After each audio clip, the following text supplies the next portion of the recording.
Hello, this is Eric. And I'm Tiffany. We are Terrific Pace Gaming, and we are with... Just Got Played. And today we're going to be unboxing Dune Imperium. Dune Imperium is a game designed by Paul Dennen, and it's produced by both Direwolf Digital and Legendary. Direwolf Digital is known for their Clank series of games, as well as an online card game called Eternal. Clank is amazing. Clank is amazing, and Legendary has produced many things. Okay.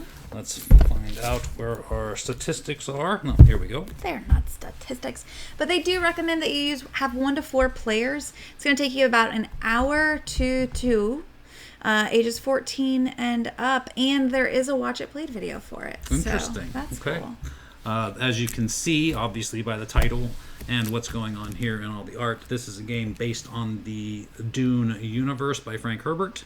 This is not related at all to the Dune game that came out in the 70s. Good to know. And much lauded and talked about and sought after and whatnot. This is a completely different product going on with different things entirely. Would you like the fancy sword? I got it for you. Oh, well, thank you. You're welcome. Also, again, we left the tags on this one, but we did pick this up. Oh, side note, as a pre-order from our friendly local game store. Get your fun on! Which came with a Dune Imperium single card promo. Ooh. Very nice, very nice. What do we got going on inside? Stuff. Yes, probably stuff.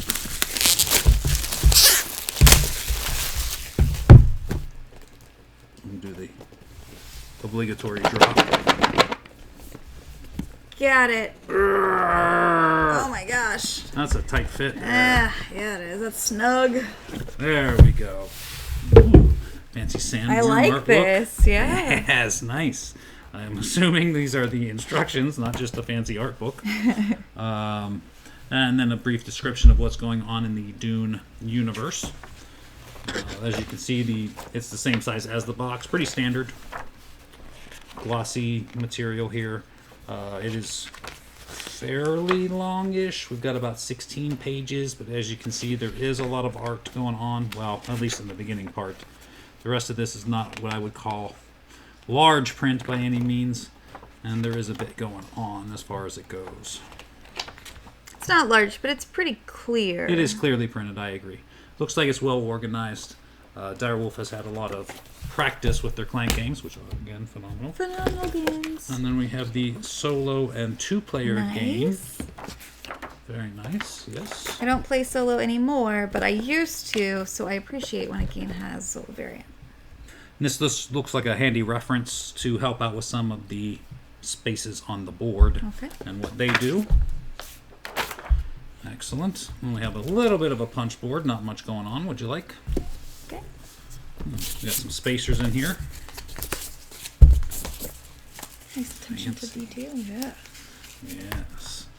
And the board itself. All right. Let's see what we got. You can see it's single-sided. And then this is the playing board. And we can get almost all of it in a frame. Not quite. I have not read the rules. I do not know exactly or at all how to actually play or this even game. Slightly. But you can see there's different spots on the board going on where you would go and take actions. This game, as long as some on what looks to be the planet as well. This game is kind of a bit of a deck builder. The cards you would use for multi-purpose, including taking actions themselves on the board. So are you saying it's kind of like a worker placement? Yeah, a lot of like a worker placement. Okay. The cards themselves are going to tell you what you can do, where you can do it even. So, I'm terrible at this, but this one's huge. I think I can get in there. Looks like they had a cigarette opener on it. I know. Indeed. I'm sorry I wasn't there for you. Save you from that one. So as you can see, there are a ton of the cards with this back, which is the art from the game box. A lot, actually. Go all the way down to that point. So this is a lot of that cards. deck. Yeah, I'd say that's at least nice thick stack of cards. As I said, I'm sure these are the cards that you will be buying, drafting, however that mechanism works, into your hand, into your deck. because as I said, it's a bit of a deck builder as you're building up things in your deck to do the things on the board. So I'm sure, like most games of its ilk, you will be specializing in different things. I might want to buy cards or whatnot that let me do stuff here as an example, or maybe up here as an example. The cards will have different functions on them depending upon, which different section that you're looking at. Again, haven't read the rules, so I'm going to be guessing at some of this. Just saw a couple of overviews online. One of the other things going on here, and I'm not sure where this fits in, but the cards do tell you where you're allowed to play on the board. It's probably this stuff, which probably makes sense. What do we got? Oh yeah, I see, like the black, the red, the purple. Oh yeah, they mentioned these symbols here. Right. And if it has those symbols, then you would be allowed to play in that section of the board.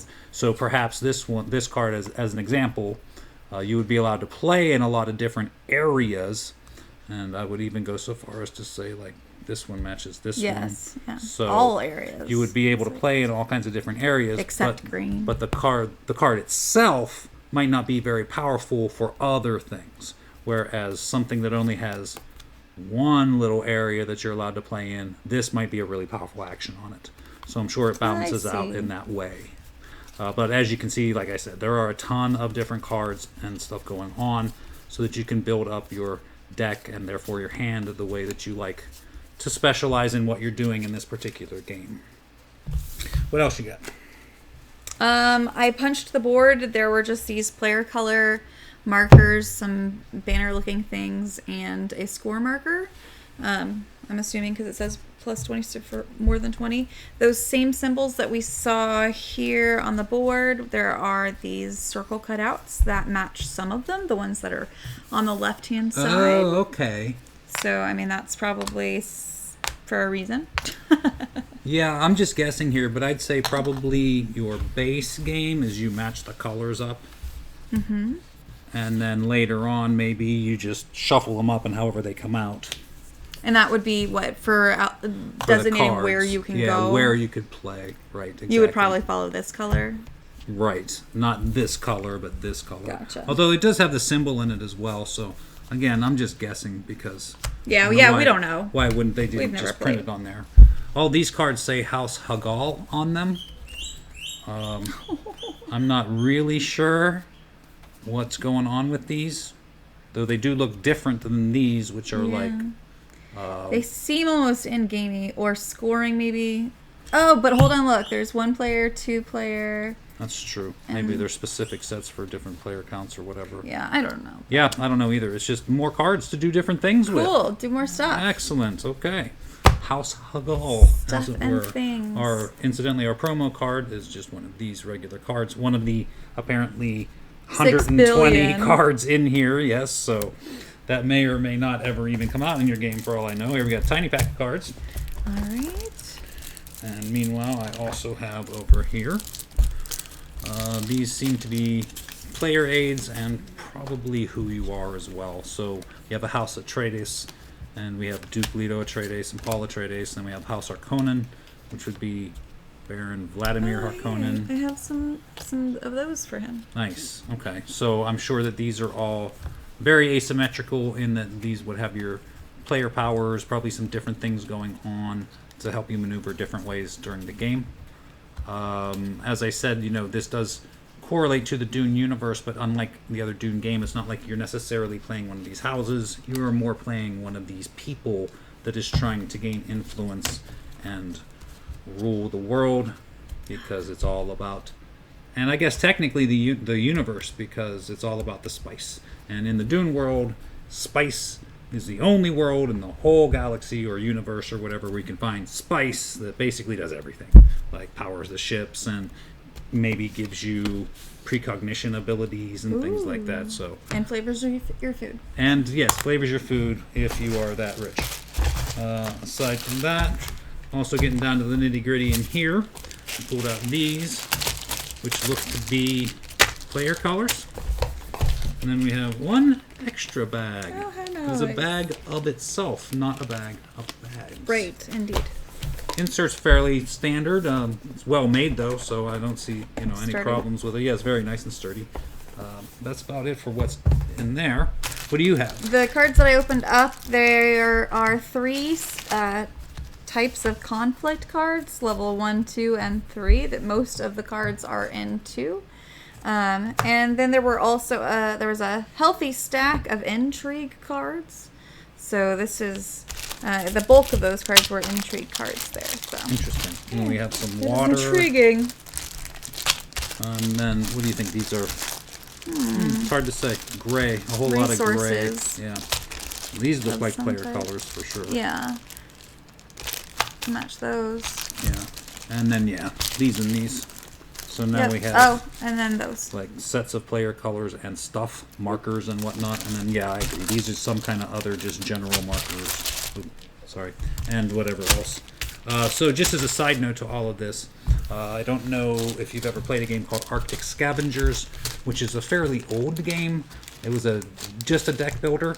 I don't mean just a deck builder. Deck builders are fantastic. Yes. But it had this mechanism in it where you would use your cards to do things, but then whatever cards you had left over, you'd put in the middle. And at the end of every round, there was a conflict, and somebody would win that conflict. And that's kind of what's going on here. They took that system and then integrated it into this game, as it were. But it's only a part of it, because this is your conflict area down here. So before I told you that the cards do multiple things, one of the things on here might allow you to, I'm in the wrong section probably, might allow you to, it might be this for all I know, it might allow you to place troops or units or whatever in the conflict that's going to be decided at the end of every round. So I do know that this is your points on this side, and this is a fairly simple game as far as winning goes, because it's going to be the first person to 10 is going to trigger it, and then whoever has the most is actually going to win the game. Mm-hmm. So these are your victory points. You're not going to have any little tokens of that or whatever. You'll just be counting them up as you go. I'm assuming this is just if you happen to get more I than think 20. this is actually down here. Oh, okay, and yeah. this would be like the That different makes tracks sense. to show how far along everybody is in the conflict that's happening this round or whatever. Right. So yeah, that would mark 23. And that's 21. 21. Green's See? losing. Excellent. Okay. We do have some intrigue cards going on, as she said. These look just to be events, things that are happening during the game. Again, just guessing here. For all I know, you draft them. Who knows? But I doubt that I too. doubt it, Yeah. yeah. It just looks like things will pull out and trigger during the game, as if it was part of a event series or something. I don't know.